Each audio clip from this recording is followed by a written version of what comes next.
はい、だからそれがおかしい。そうせざるを得ない。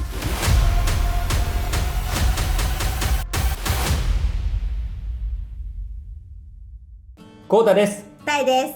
今回はタイ・チェンマイの移住で地獄宿に泊まってしまったので、その様子とその後、天国宿に引っ越したのでルームツアーをしてみたいと思います。それでは行きましょう。 Let's get started。 世界中チャンネル。それでは最初に借りた地獄宿についてお話ししていきます。最初に借りた宿はチェンマイの旧市街にありました。この旧市街という立地自体は本当に最高で、周りにはねお寺がたくさんあって、しかもすぐ近くにはマッサージ屋さんもあって、そうね、美味しいご飯屋さんもいっぱいあるしね、これ自体は最高でした。ただ借りた宿にはいくつか問題がありました。そうだね。私たち夫婦は2人ともパソコンを使って会議をしたりとか、仕事をするので最低でもワンベッドルームは必要だったりするんですよね。そんな宿を借りようとしたんですが、今回の滞在時期がちょうどチェンマイのランタン祭り、これ人が一番集まる時期なんですけど、コムロイというものの祭りに重なっていて、どこも満室状態でいろいろ探した結果、なんとか一つ宿を見つけることができたんですけど、相場からするとかなり値段の高い部屋になってしまったんです。そうやんね。お部屋自体はまあ綺麗だったんですけど、綺麗、とにかく狭かったよね。そう、ベッドルームが一つのみのお部屋で、タイミさんの仕事がこんな感じなんですだから机がないからここで仕事そうせざるを得ないっていうね。はい、そんな感じですよね。机って言ってもあのちっちゃいこの高さ合ってない机、椅子との高さが合ってない机しかないからね。この我々物件を選ぶときに結構大事にしているのが、この共用スペースと呼ばれるなんかね、みんなが使えるプールだったりジムだったり、あとはちょっとしたね、机が置ける場所だったりっていうのを選ぶんですが、選べなかったという感じになります。さらに水回りがこんな感じ。シャワー。さらなる問題点はこれがちょっとぬるいというね。それね、水量を抑えたそれがおかしいんです。水量を抑えたら熱いの出ますよって抑えたってただでさえこんなもう弱いのにさらに抑えるコツがあります。シャワーの勢いも弱いし、水はけ悪くてすぐなんか足元びしゃびしゃになるし。そうなのよ、水はけ悪くてなんかシャワー浴びてるとちょっと浮かんできたりするんですよね。ほんまにそれすごい嫌やった、これはタイムさんにはね、特に水回りっていうのは大事ですからね。大事。ジムもプールもないのでジムを契約して通っていました。そう、徒歩2分のところにあって、これはこれで便利だったんだけどね。そう、はい、指紋認証いきます。これで、便利いつまでですね契約してるかわかる。すごいですね。料金はこれなんですよ。1日だと120バーツだから、600円ぐらいいかないぐらいか、450円ぐらいで、1週間だと500バーツ2250円で、我々は1ヶ月なので1300バーツ6000近くです。はい、まあまあ高いですね。まあまあしますね。まあまあ3階建てになってます。3階建て、1階にこういう筋肉系、2階がウォーキング系、3階がまた筋肉系。ジムのお値段はちなみに1ヶ月1300バーツ、約5800円でしたね。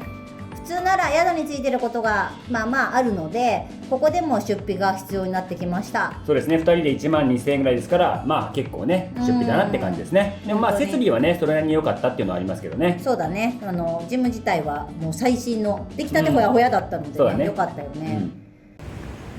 はい、週に一度の洗濯の日です。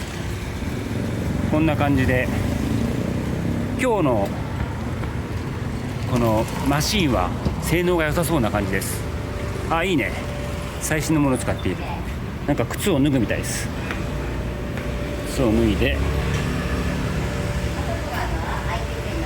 9キロが40バーツ、14キロ、ほとんどが9キロで収まるんで40バーツ、ワームだと50バーツという感じらしいです。続いて乾燥は1個しかないみたいで、40バーツで14キロだから、180円ぐらいって感じですね。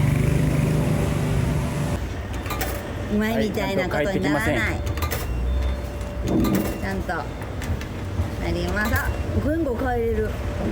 ほら、イングリッシュにできます。いいですね。とディスプレイは分かりませんが。ほら24分。はい。では行きますよ。はい、どうぞ。スタート。もう洗剤入れれない。やってもった。ちょっと外せないの？ここや。急げ。やばい。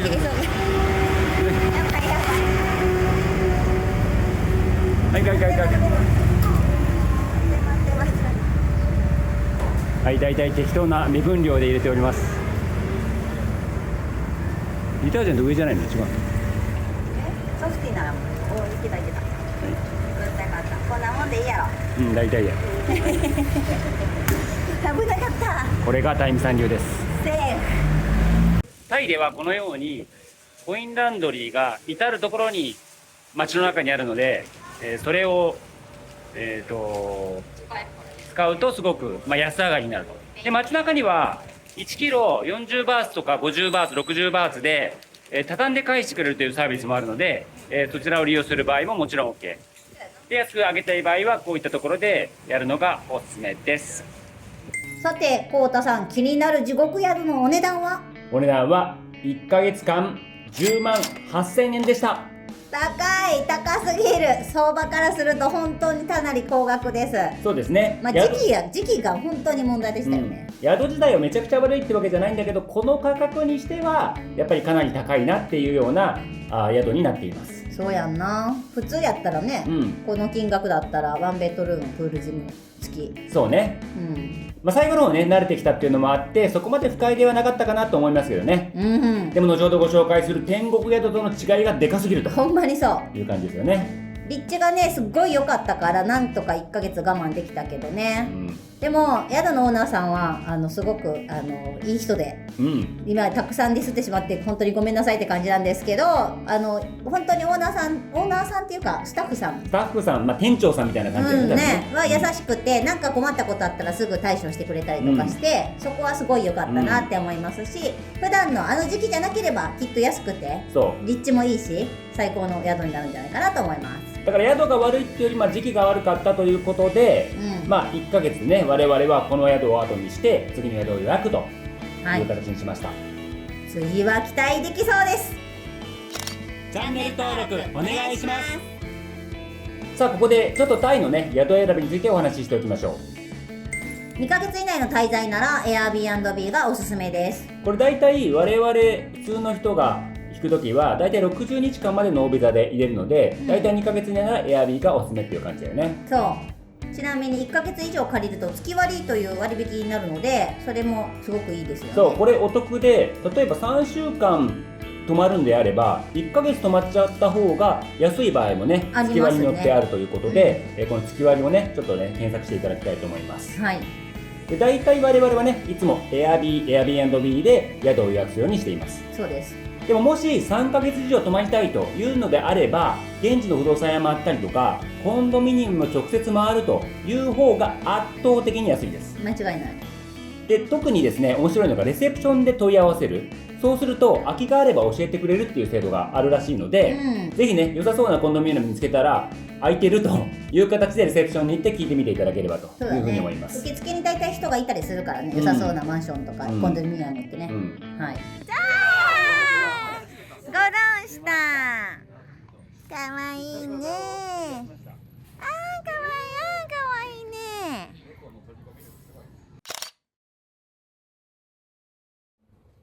はい、非常に汚れてますが、これから引っ越しの用意をします。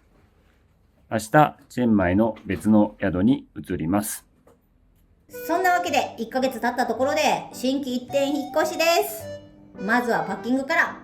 1ヶ月分の荷物って意外とかさばるんですよね。タイミさんはねパッキングの天才ですから。もうパッキングが結構好きでね。これはありがたいですね私としては。なんかパズルをやっているぐらいの気持ちでついつい熱中しながらやってしまいます。はい、ようやくスーツケース3つ、でっかいな3つは一通り入れ終わりまして、はい、かなりすっからかんになりましたね。明日着る服とかね、お世話になりました。よかったですね。まずは何といっても立地が良かったですね。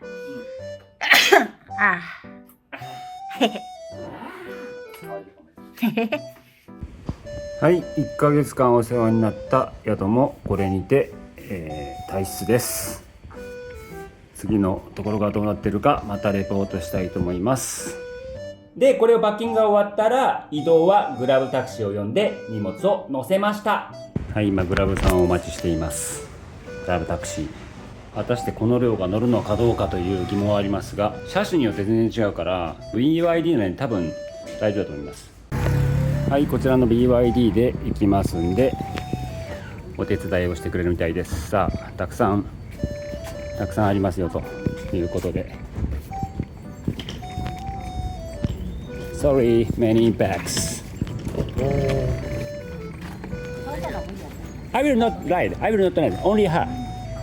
荷物を押し込むようにして積み込んだので、グラブタクシーの運転手さんめっちゃ嫌そうでした。ちょっと怒り気味だったね、最初の方はね。怒ってた。もう違う車呼んでって言われたもん。で、私はね、バイクで現地まで移動しました。乗れないからね、私だけ。ですね。お父さんちょっとお怒り気味なんで。バイバイ。はい、さようなら。で、私はね、バイクで現地まで移動しました。乗れないからね、私だけ。ですね。でも、タイミさん途中でね、なんかいろいろ話したらしくて。そう、仲良くなったんですよ、最終的には。いろんなその人のお家の写真とかを見せてくれたり、家族の写真見せてくれたりして。私は2人と妻がいました。おー、yes。ส่วนลูกฉัน2 คนอยู่ที่แบงคอก。私の2人の子供はバンコクに住んでいます。Really？最終的にはグラブの評価星5つお願いねって言われて。そうなんですよ。これ結構大事で、グラブというのは評価システムがあるので、最後にもし怒ったりすると評価が悪くなっちゃうので、結構優しいドライバーさんが本当に多いね。ありがたいね、あれは。最初なんかちょっと怒ってるのかなと思ったら、ちょっと向こうから話しかけてくれて、だんだん盛り上がった。最終的にはニコニコしながら対応してくれたっていう形になりました。はい、ありがとう、運転手さん。お坊さんがドナドナされてます。みんなスマホを使っています。笑ってます。微笑みの国です。お坊さんたちスマホ使ってるってすげえな。めっちゃ笑顔やし。手振ってくれへんのかな。めっちゃ笑っとる。はい、無事に着きました。優しいおじさんでした。Thank you 。5スター。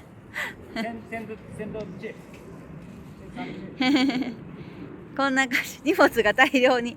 ここらしいです。めっちゃなんか良さそうなお家なんですけど。めっちゃ良さそうなお家に着いたんですけど。楽しみなんですけど、これ。これはプールもある。そうやねん。そして新居に到着。待っていたのはイケてるレセプション。これは天国宿の予感。いや、外観すごかったよね。なかなかね、もう着いた瞬間これはいけるんじゃないかっていうね。わーって言ってもたもん。すごいすごいってなって。さあ、ちゃんと予約があるのか、そしてどんな部屋なのか、これが毎回ねドキドキするところです。ちゃんと日にちと合ってますか？日にちなど合ってますか？知らんけど、どうしたらいいか。ここで鍵もらえる。Google マップじゃなかった Google 翻訳で今翻訳してもらって荷物を預かってもらうということでお約束しました。今現在時刻が11時45分で荷物を2時まで預かってもらう。その後にチェックインできるということです。すげえな。やばいやん。そうしたら一挙に天国やで。天国やで。天国と地獄と地獄じゃなかったけども天国やでこれは。で、場所はチェンマイで一番おしゃれなエリア、ニマンヘミンという場所からバイクで3分ぐらいのところです。そうですね。ニマンヘミンはカフェやレストラン、お店がたくさんあって本当に便利なんですよね。この新しい宿はバイクがあればね、どこに行くにも便利な場所っていう感じですよね。そう。シャイニングやってよ。やらない。かわいいですね。チェックインが14時からだったので、まずはランチに行くことにしました。ランチはニマンヘンミンにあるクイッティオアンチャンというお店に行きました。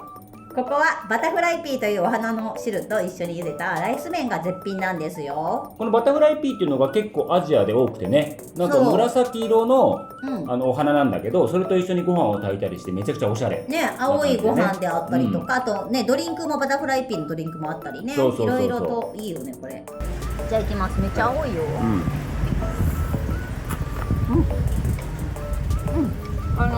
あっさり美味しい。うん。これ多分この辺のやつとかも一緒に入れて食べるってことかな。でも多分これとこれをブレンドしながら食べるんじゃない？確かに。ちょっとねこっちは優しい味すぎるから、うんこれとこれがセットだったらよなるほどり美味しいかも。お好みでという。うんうん。よかったです。肉もうまい。おお、大事ですね。これでバタピーご飯。おしゃれ。うん。しゃれてます。じゃあでクリスピーポーク。はい、行ってみましょう。おーっと出ました。ようまっ。かったです。私ご飯派なんでこの方が好き。でこれね、もうインスタ映えもするし味も美味しかったよね。うん、美味しかった。でこれで1人65バーツ300円という非常に安いお値段でした。めっちゃね安かったね。うん。ちなみにこの世界中チャンネルは数ヶ月ごとに国を変えて移住している経営者夫婦が世界での暮らしや旅行術、移住しながらの仕事のやり方など世界にまつわる全てをお伝えしているので、ぜひチャンネル登録をお願いします。お腹も満たされて時間になったのでいよいよチェックインです。はい、ということでここからは皆さんに天国宿のルームツアーをお届けします。早速入ってみましょはい、綺麗ですね。う。綺麗です。うん、いいね。いい感じの。はい、それでは行ってみましょベッドルームが豪華です。見う。て。おお、なるほどなるほどなる何この装飾。ほど。おお、なるほど。何こなるの王様うのん、ベッドみたいな。うん。なんかちょっと全体的にちょっと古いんですけどまあ必要十分。十分な感じベランダもあるしじゃないでしょうか。ベランダもありますよ。あなたの望んでいた。望んでいたのはここにちゃんとセットがあるかどうかっていうのはないね。まあそういうさすがに。のはないけど。お風呂も綺麗です。ほら。おお、ちゃんとこの。の窓い付き。すごいよ。ちゃんとこれで水も入れることもないし。豪華です。うん見てください。鏡とか天然で。バスルームも広くてシャワーの水圧もバッチリ。水はけも良かったよね。これが大事。さらにこの宿にはプールやジムまであるんです。プールも完備でございます。だいたいどの季節でも入れるようになっています。あと共用スペースも充実していて、ここも非常に仕事がしやすいんです。そうですね。Wi-Fi も安定してるし、集中して作業ができるスペースがあるのはありがたいよね。そう、我々ね、毎朝起きるとご飯を食べて、でこのパソコンを持ってこの共用スペースに行って仕事をするというのが、いつものルーティーンでしたね。そうなんです。でここでお昼になると我々はグラブフードというグラブでフードをお願いしてランチを食べるのがすごく良かったよね。よかった。さてこのコンドミニアムには実は屋上もあるんです。行ってみましょう。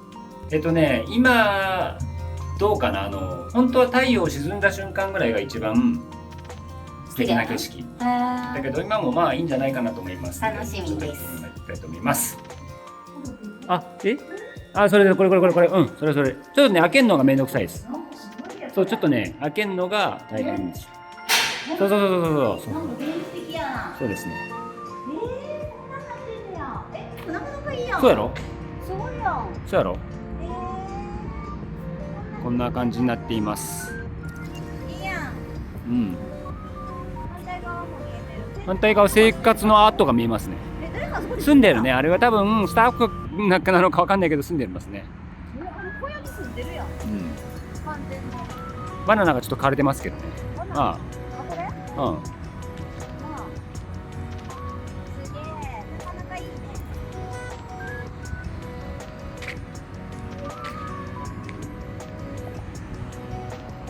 い。めっちゃ綺麗や。そらほら良くなってきてる色。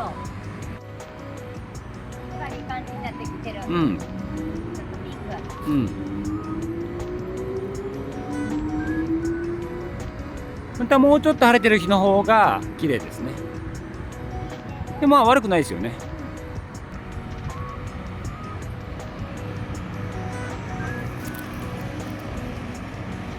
ここが一番チェンマイで大きな幹線道路ですね。はい、これからジムでトレーニングしたいと思います。こんな感じのジムになってます。さあ、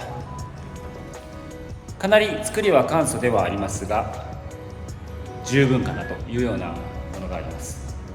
で、こちらにダンベルがあって、ダンベルのね椅子があって、そして、サイクルマシン、さらにはトレッドミルですねがあると、こういうボクシングをやれますよっていう感じですね。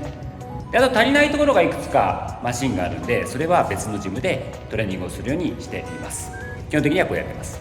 はい、大義さんがこのトレッドミルをしています。大体これで30分以上いつもやっています。すごい嫌そうにやっています来てしまえばねそんな嫌そうじゃないですけど、来る前が本当に嫌そうになってます。はい、出勤をします。これから出勤というのは下に行って、そこで仕事をするということです。鍵持ったね。はい、でついでに洗濯もしちゃいます。洗濯が下でこんな感じで40バーツを入れて洗濯をする。 20？ あ、20か、20って書いてあるか。20バーツだ。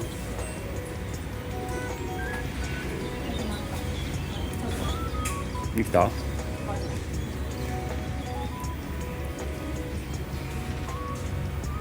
さてタイムさん、はい。実際この宿に住んでみたわけですが、感想どうでしたか？いやめっちゃ快適で、お部屋がとにかく広かったからさ、うん、激広ってわけじゃないけど、十分な広さ。まさにワンベッドルームだよね、うん、ワンベッドルームとダイニングキッチンとそのリビングがねついていて、それさえあれば我々は、仕事もできるし、誰かね一人がちょっとゴロゴロしてたり寝てる場合も、一方の部屋で、なんかねネットの作業ができる、あるいは会議ができると。あと共用施設もねあるからさ、あれで十分もう仕事成り立つし、そうめちゃくちゃ大事なこの共用施設の Wi-Fi スピードもバッチリやったし、安定してたし、でスタッフさんもさ親切でさ、椅子がさもう少し欲しいって言ったらさすぐ持ってきてくれたり、そういうのもすごい良かったよね。何でもリクエストしてみるとダメな場合もあるけれども結構受け入れてくれる場合もあるので、ぜひねエアビーのオーナーさんとかそのチャットを通してお話ししてみていただければなというふうに思います。本当そうです。さて気になるお値段ですが、さあ行きましょう。この天国宿の1ヶ月の家賃、これは約93,000円でした。イエーイ、前より安くて広くて、綺麗。そうさっきご紹介した地獄宿より安くて広くて、水はけも良くて共用施設がバッチリあって、全てにおいていいということでね。これ時期のね差もあるけど、でも安いよね。安い。で実はこれはチェンマイの値段からするとかなり高いというのが実情なんですよね。これでも、でこれは短期で借りて Airbnb で借りた場合のお値段ということになります。実は半年から1年以上住むとなると、宿のオーナーや不動産会社と直接交渉ができるので、同じ宿が8000バーツ、なんと日本円で36,000円くらいで借りられるんです。びっくり。やばいよね。これね、我々とたまたま同じ宿の日本人の方と知り合う機会があって、おいくらですかと聞いたらこの値段ということでびっくりしたよね。びっくりした、安ってなって衝撃的でしたね。で実際長期で借りる場合は1ヶ月1万バーツ、つまり45,000円ぐらいあればプールジム付きである程度満足できる宿に泊まれると。そうですよね。ということで、そう考えるとチェンマイってめちゃくちゃ安いよね。そうなんですよね。チェンマイっていうのは本当にいろいろ物価も安いし、こういった家賃も安いので、バンコクよりそういった意味でかなり暮らしやすいかなというふうに思います。ということで今回は私たちのチェンマイでの宿探しの体験をお届けいたしました。で最初の宿ね、こうは言ったものの地獄宿といったもののそこまで悪くはなかったかなというのがね。そうやな、立地が最高やってんよな。そうなんだよね、立地があれ捨てがたいよな。そうだから皆さんもこれ宿を選ぶときに、2万ヘミンか旧市街というどちらか選ぶ方が多いんですけど、旧市街の方がちょっとおすすめかなというふうに。楽しさがね、そう旅行だったら特にさ旧市街に泊まった方がいいよそうね。私らが住んだところのさ、その天国宿はバイクがあると天国だけど、もしさ、うんバイクなかったら結構さ不便だからさ、そうだね。その楽しい場所まで出るのに時間がかかっちゃうから、そういう意味では立地は1回目のねお宿、地獄宿とまあ言った方歩いてが、ね気持ちいい、散歩して気持ちいいっていうね。はるかに便利な場所だったからね、旧市街は本当にいいと思いますよ、うんだから短期で旅行するとかだったらぜひ旧市街にどこかね宿取ってもらうといいかなと思います。そうですね。うんでチェンマイは本当に魅力的な街なので、ぜひ皆さんもあなたも長期滞在してみてください。この動画が良かったらぜひ高評価とチャンネル登録をお願いします。それではまた世界中でお会いしましょう。動画をご視聴いただきありがとうございました。高評価、コメント、チャンネル登録をお願いいたします。では次の動画でお会いしましょう。See you around the world!